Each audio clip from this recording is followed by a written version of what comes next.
different sales processes and different ways of working and different ways of logging in the system. So we just need that unification and in terms of systems and process so that we all work with opportunities the same way, we all work with customers in the same way, because only then can you do your predictable revenue, and only then can you draw the conclusions and measure all the conversion rates.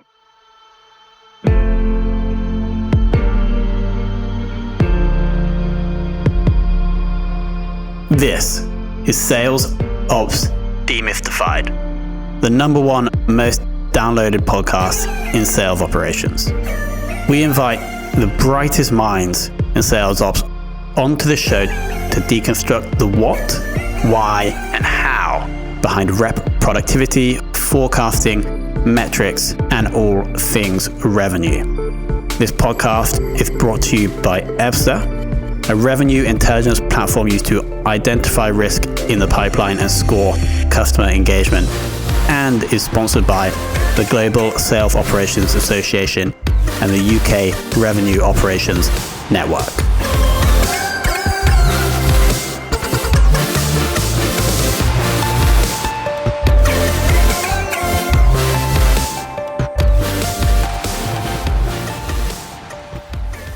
Hello, and welcome to another very special episode of the Sales Ops Demystified podcast. Today, we're joined by CJ Färnström, who is the head of business operations at Mynewsdesk. CJ, welcome to the show.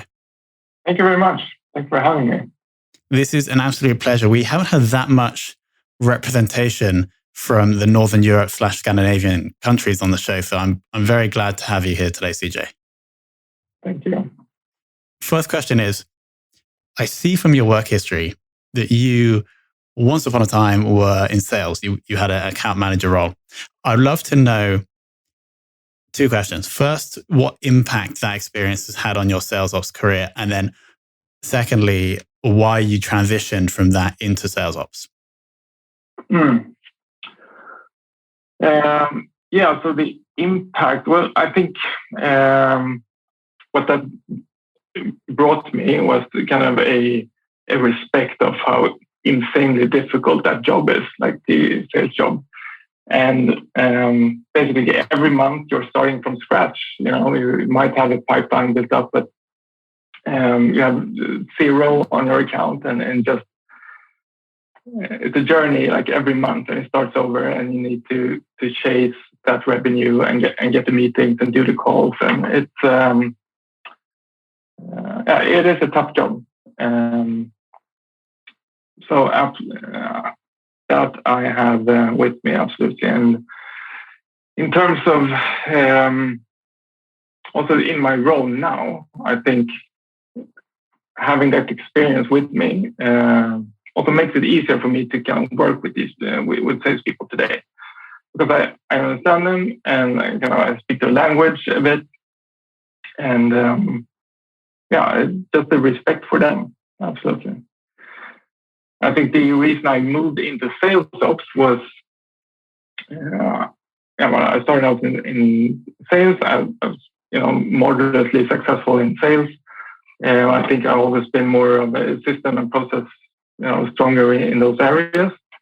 And then at a point in time when I worked at the company Project Place, we had new leadership coming in, a new strategy for that company, and new leaders coming in with the kind of mission to sell that company.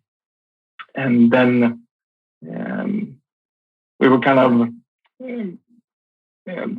trying to set the solid processes and systems and everything around that in the companies.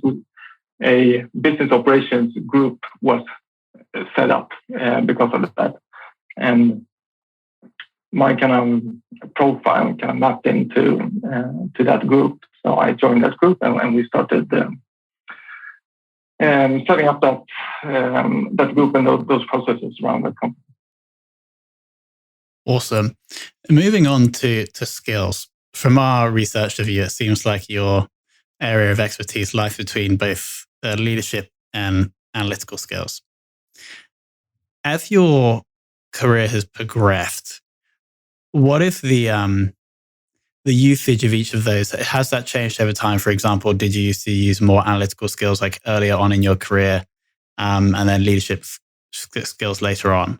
Would you agree with that mixture? Yeah, I suppose so. The first roles I had as I said in this first group I joined, that was a business operations group. So we were people with different competencies in that group, and I was kind of a sales operations person there.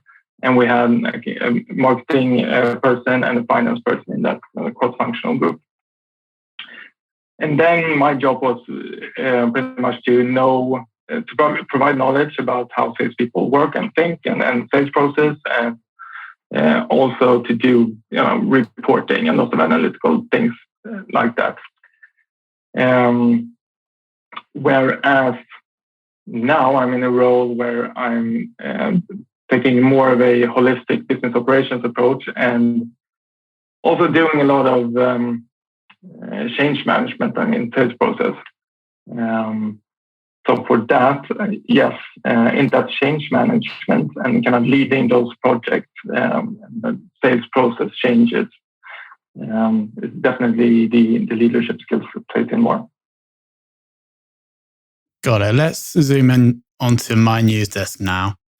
I'm quite interested in the structure of the team, especially if you've moved from a sales ops role to a business ops role.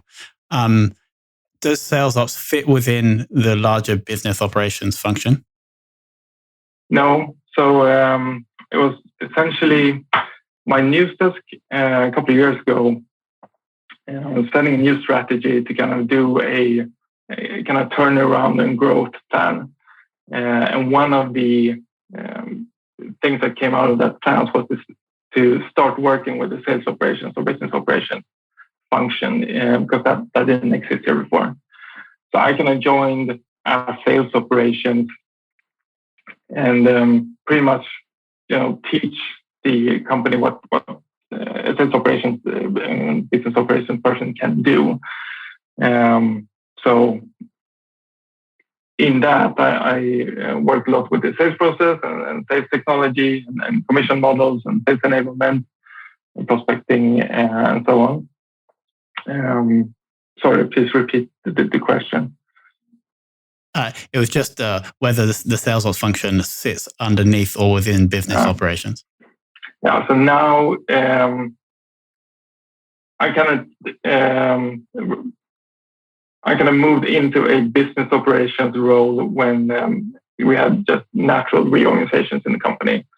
So now I kind of take the holistic view rather than just a sales operations view, and also now I have 2 Salesforce admins in the team. Beautiful. And so what is the size of the whole business ops team, and what is the size of the sales ops function within that? So we are 3 people in business operations, and I am kind of the sales operations focus sort of in the team, and then we have 2 dedicated Salesforce admins. Amazing. Yeah. And then roughly how many sales reps are you guys kind of responsible for? So we serve, I think, about 45 sales reps, including managers. We have 15 CS people and 10 SDRs. Wow. And you're responsible for the ops for all of those 70 people. Yeah. And then we work closely with a marketing operations representative as well, but the marketing operations is not included right now in the team. But we have tight collaboration. So when the number of reps that you're responsible for increases, how do you still maintain a one-on-one relationship with all these 70 individuals that you're responsible for? Like how do you manage that? As that scales faster than your team scales, how do you manage the interaction with the reps, SDRs, CS team? So today, I say we have a lot of interaction with the individual sales reps in terms of just Salesforce cases and tickets coming in and problems that occur. I think as it scales, maybe we'll have more channeled through the sales managers, but essentially the whole task and the whole mission is to get it as automated as possible, right? So so that we can provide frameworks and systems and processes for it to be able to serve more people just on a small team. Got it. Yeah. So that was almost a bad question to ask, right? Because it's your job to build the processes to allow it to scale, so you don't have to sit down with every new sales rep to explain how Salesforce works. Yeah, exactly. And so that will, especially for enablement, for an example, that is the situation we have today. And like every new employee starting to onboard them and get them up to speed on systems and processes and so on. But there's just tons of possibilities and systems and things we can do to automate that. So yeah.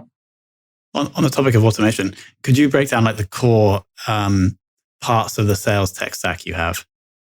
Yeah. So we run HubSpot for marketing automation. We have Salesforce CRM.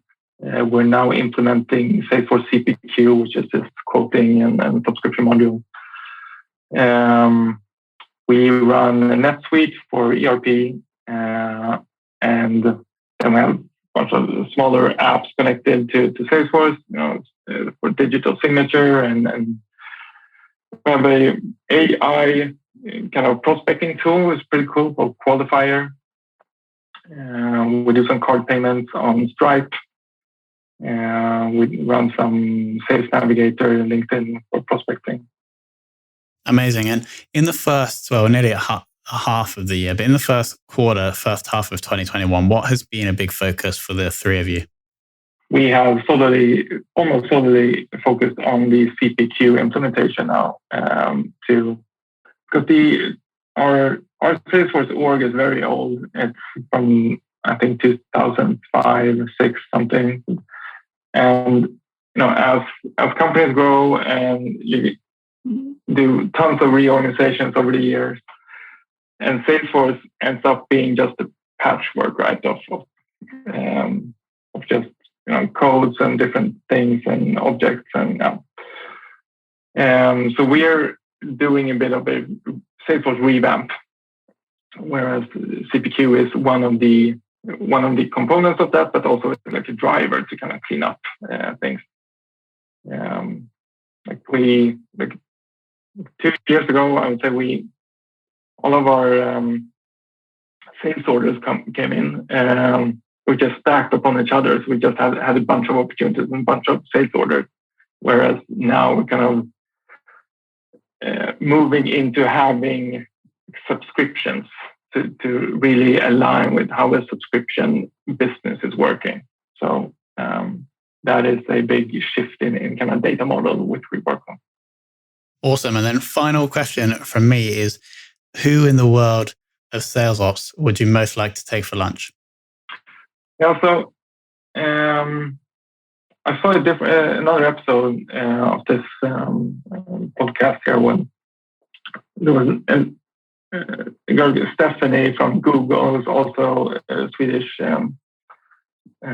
also living in Sweden. And one of the problems I have is like lack of network. Like there's very few business operations people in Scandinavia as a whole. And so literally just anyone in business operations I can just share my thoughts with. And we actually connected and said that we really need to set up some kind of network in Scandinavia and in Sweden. Yeah, I mean, I think I remember saying to Stephanie that there should be a Scandinavian sales ops, or maybe not, maybe Scandinavian business or revenue ops network. And I think that you two, and there's another guy called Tim from Funnel, who has also been on the show. Yeah. You three should be the founding partners, I think. Yeah. So that will be our first lunch. Amazing. Mm-hmm. Now I'm going to hand over to my wonderful co-host Alex for some more sales ops specific questions. Thanks, Tom. And thanks, CJ. That was really interesting. And it was quite funny as I was listening. I made a number of notes of things I thought I could ask you about. But I think the thing that got me most interested was where we touched on at the end, where you said, you've got, Mynewsdesk has such an old sort of Salesforce instance, been going 12 years, and how it gets higgledy-piggledy sort of put together. And And I just think that's probably representative of so many businesses out there, and the temptation, do you spend all this money on a complete migration to a new org, or in your case, do you do a revamp? So I'd just love to hear a bit more about the revamp process, about any tips and things that you might have for that. So I think a lot of the companies I worked for before have had a time in their corporate life, company life, that they got new investors or merged with the company, or something big happened that kind of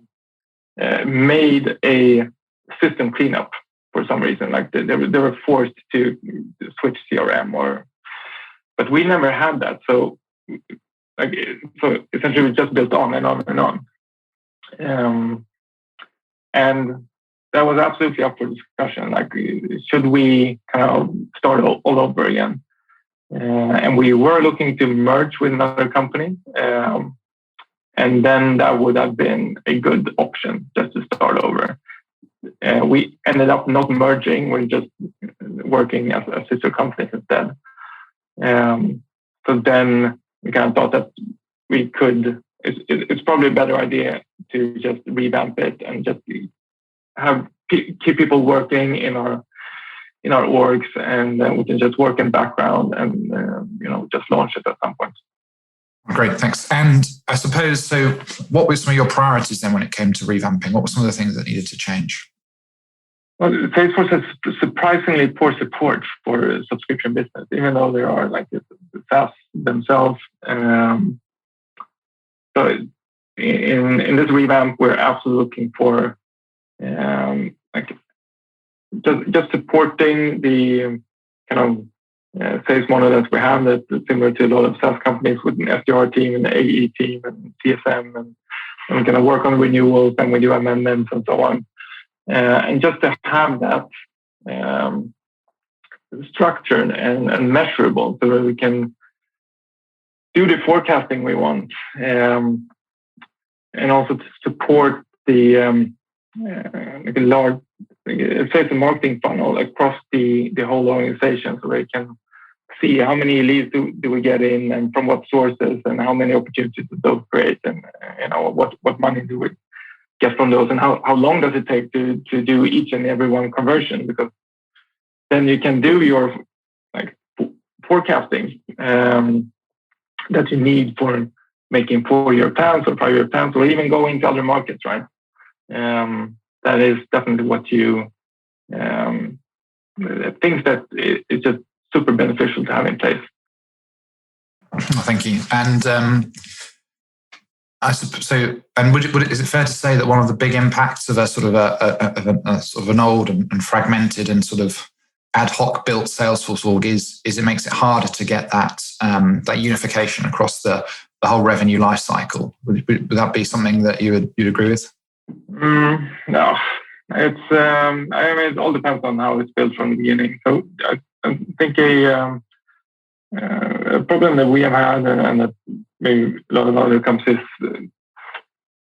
especially European companies, maybe have had, that they have sales teams around Europe and in different countries, and kind of leads to different sales processes and different ways of working and different ways of logging in the system.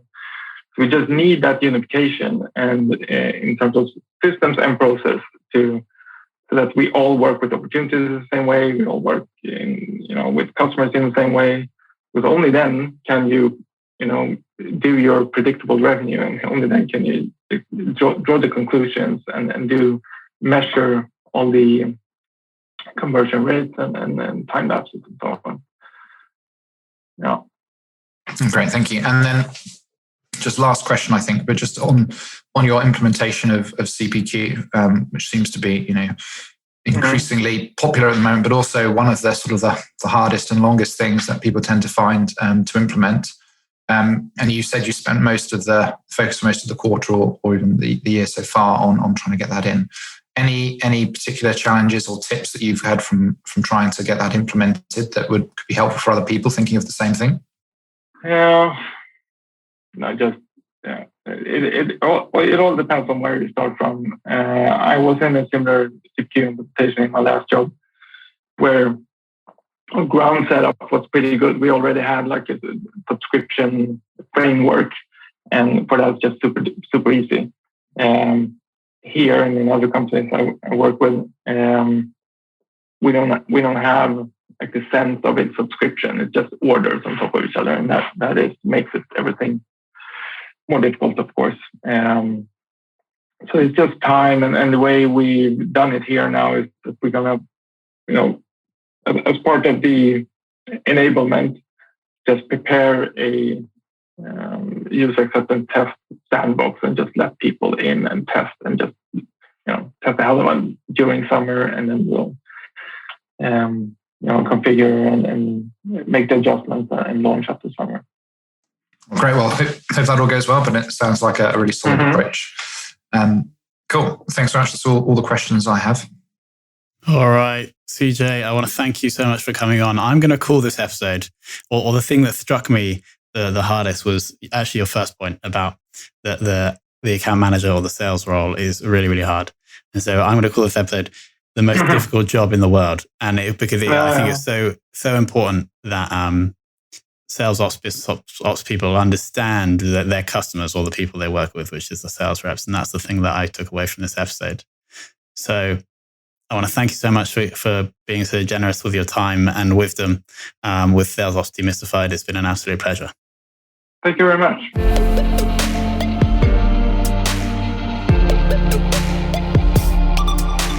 Thank you for listening to this episode of the Sales Ops Demystified podcast. If you are listening on a podcast listening application, then please subscribe, rate, and review. And if you have any questions about the show, if you know a guest, or if you have any questions about sales operations, just hit me up at tomhunt@ebster.com. That's tomhunt@ebster.com.